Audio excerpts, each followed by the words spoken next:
যে 3000 টন ইলিশ দেওয়ার ঘোষণা। এই 19 সালেও আসিফ নজরুল চোখ বড় বড় করছে, হ্যাঁ হাসিনা 500 টন ইলিশ দিচ্ছে, আজকে আসিফ নজরুল চোখ উল্টায় ফেলছে। কই এখন 3000 টন ইলিশ দিলেন কেন? কেন দিলেন? মানুষ গত 15 বছরে এইবারই সবচেয়ে বেশি ইলিশ খাইছে। গত 15 বছরে এইবারই মানুষ একটু বেশি ইলিশ খাইছে, কারণ ইলিশ ভারতে যাওয়া বন্ধ ছিল কিছুদিন। আজকে সেই ইলিশও ঢুকাই দিচ্ছে। কিসের উপহার? স্বর্ণাবাসকে হত্যা করলো। সেই বিষয়ে আমি তো বলছি, আসিফ নজরুলকে বলছি, আমি বলছি স্বরাষ্ট্র উপদেষ্টাকে, আমি বলছি পররাষ্ট্র উপদেষ্টাকে, কই স্বর্ণাবাসকে হত্যা করার কি ব্যবস্থা নিয়েছেন আপনারা বলেন?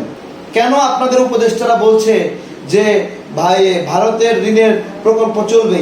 ভারতের ঋণের প্রকল্প কি চলে আমরা জানি না?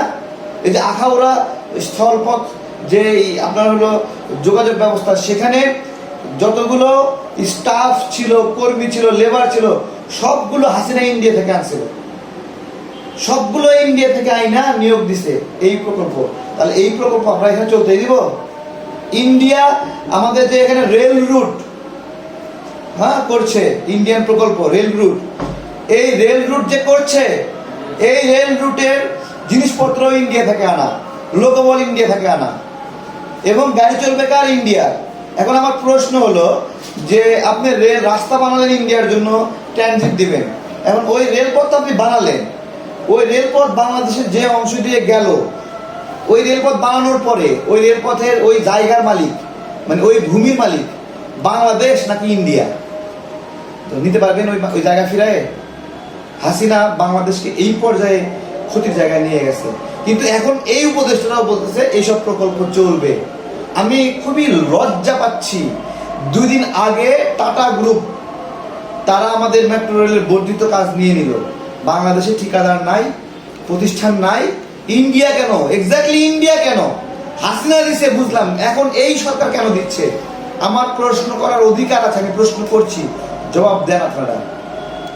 কেন ইন্ডিয়া এখনো ক্ষতি কম করছে, সীমান্তে নাগরিক হত্যা কম করছে, বাণিজ্য আগ্রাসন কম করছে? 2 দিন আগেও বন্যায় আমাদের প্রায় 14,000 কোটি টাকা ক্ষতি করলো এক মাসের মধ্যে। 14,000 কোটি টাকা। ভাই আপনি লাভ করছেন কয় টাকা? ব্যবসা করছেন কয় টাকা বলেন? আপনি তো আনছেন হলো 1,000 কোটি টাকা, বাকি আরো 13,000 কোটি টাকা কই থেকে আসবে? সেই 1,000 কোটি টাকা যে আনলেন, সেটা কবে পুনর্বাসনে ব্যয় হবে জানতে চাচ্ছি আমি।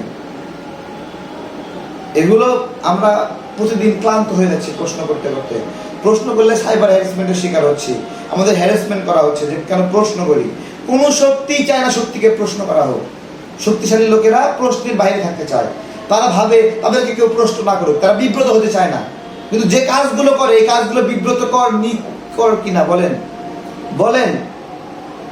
এখনো জায়গায় জায়গায় আওয়ামী দখলদারিত্ব, আওয়ামী ফ্যাসিবাদ, এগুলো সরাতে গেলে বলতেছে চাঁদাবাজি করতে গেছে, সরাতে গেলে দখলদারিত্ব করতে গেছে।